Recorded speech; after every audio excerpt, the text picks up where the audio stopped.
da tutte sti bugie, che stucchi tu con me non sono sincere. Tu sei venuto a una canza da casa mia, dicendo mi va bene, voglio stare con te.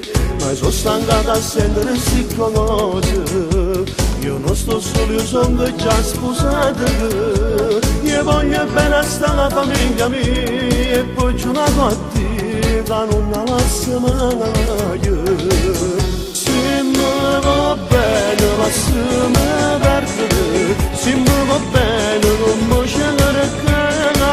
Io sono sposato e tengo una famiglia e poi ci stanno i figli, non mi pensa. Tu sei guaglione, non pensassi cose, penso stanno lontano, cerchi non mi va.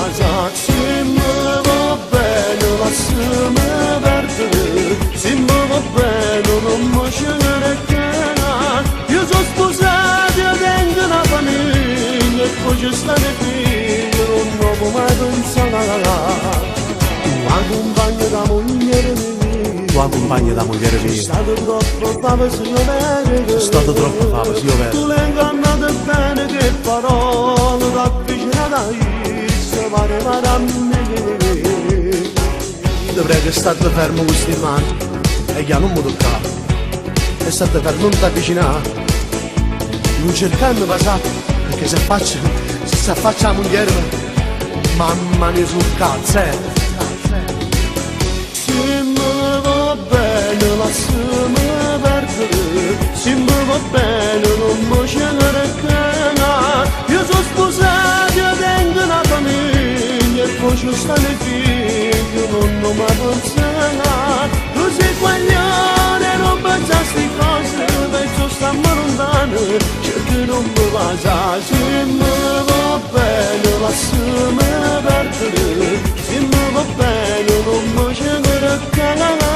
Io sono sposato e tengo una famiglia e poi ci stanno i figli, non mi mai pensare.